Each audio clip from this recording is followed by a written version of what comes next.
to the site of the legendary Battle of Marathon. Marathon was the location of one of the greatest battles in Greek history. It was here where Athenians made a stand against the might of an imposing Persian fleet. Your visit will take you through the causes of the conflict, the battle itself, and its far-reaching consequences. I will see you again once you're through. Farewell for now.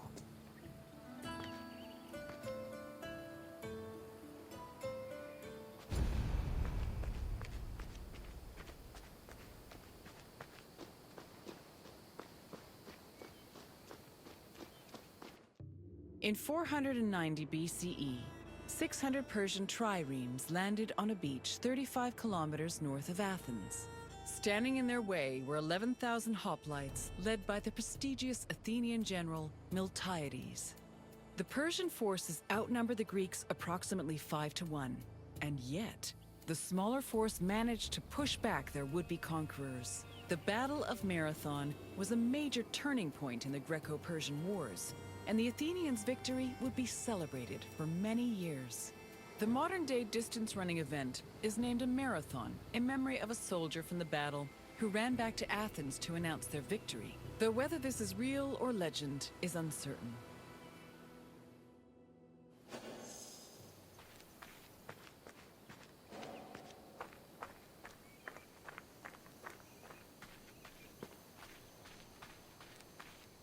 The Persians wanted to invade Greece in part due to its rich silver mines. In 545 BCE, they came closer to this goal after their victory over Croesus, the king of Lydia. The victory forced some Greek populations in Asia Minor to surrender and gave the Persians a solid foothold to carry out a large-scale invasion.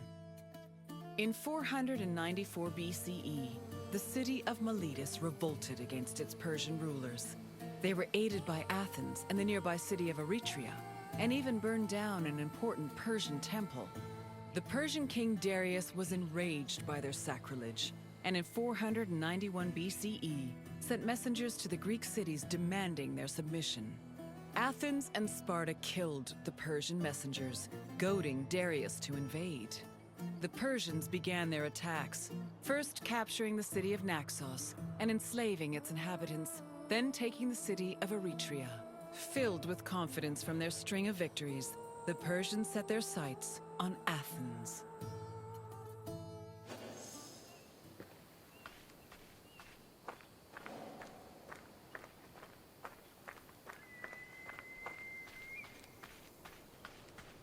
The Greeks were surprised by the ferocity of the Persian attacks.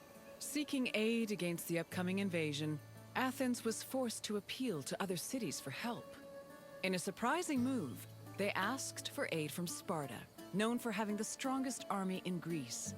The Spartans agreed to the request, but they were unable to send reinforcements in time due to the religious feast of Apollo Karneos, which forbade them from leaving their city until the next full moon.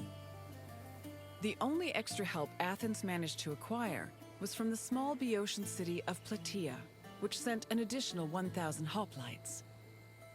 This was the first time in Greek history that their entire civilization was under attack from an external invader. Despite sharing the same language and same religion, Greek city-states had often warred amongst themselves. The Persian invasion was the first time they realized the necessity of collective action to ensure their survival.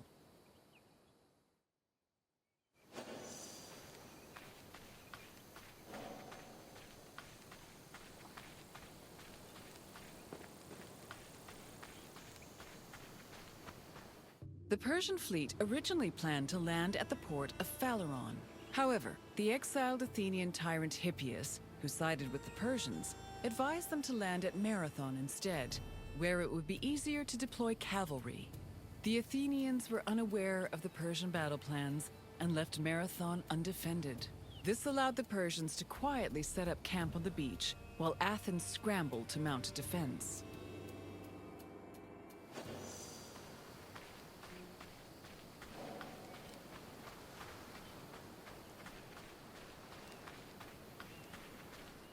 The Persians' overwhelming numerical superiority forced the Athenians to get creative with their defensive strategy. The city sent 10,000 hoplites, along with the extra 1,000 Plataean reinforcements, to a hill located above the Persian encampment. Once in position, Athenians had to decide whether to wait for the Persians to attack or to strike them first. Athens' strategists believed the former option was better, but the general Miltiades believed a first strike was more advantageous, as the Persians had their backs to the sea. In the end, Miltiades' opinion prevailed, and the Greeks made their move.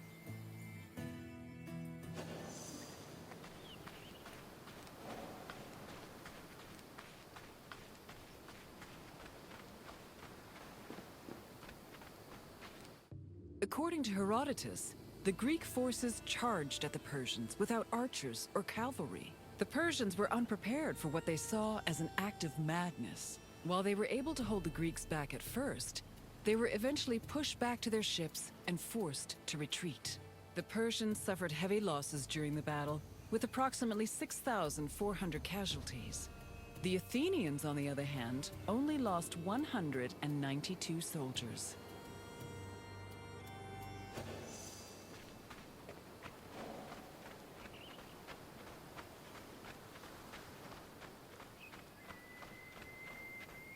The victory at Marathon was considered miraculous.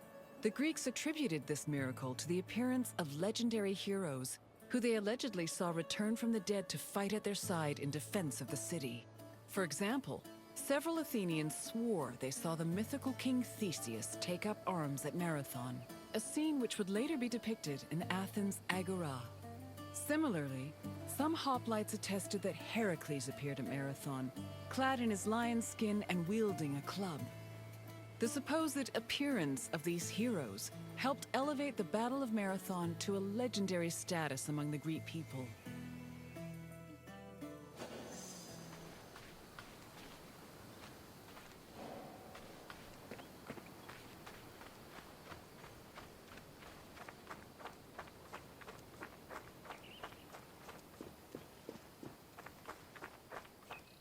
After the Persians fled Marathon, they tried to invade Athens by way of the Bay of Phaleron.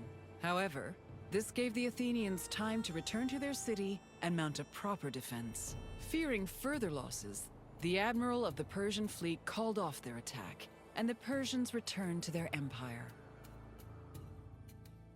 Darius was furious at the campaign's failure and decided to seek vengeance in a retaliatory expedition from both land and sea. Meanwhile, Sparta begrudgingly congratulated Athens on their victory.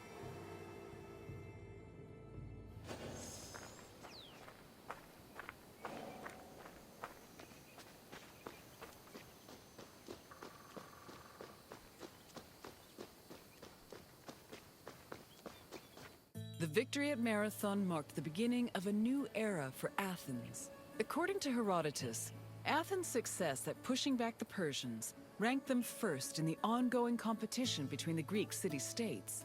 The Athenians immortalized their prestige by erecting monuments in both their own city and in Delphi. The Battle of Marathon was also perceived as a blow against tyranny. Tyranny went from being perceived as a simple flaw in authoritarian excess to major treason against the homeland, a sin that rulers would take great pains to avoid being accused of. This helped consolidate the institution of democracy for the next 2 centuries.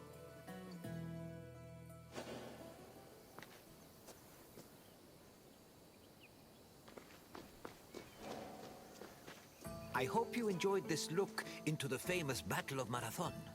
It was not only a major turning point in the history of Athens, but also for all of Greece. Its repercussions would be felt for many years to come. Is there anything else you'd like to do? Farewell, traveler. I hope to see you again soon.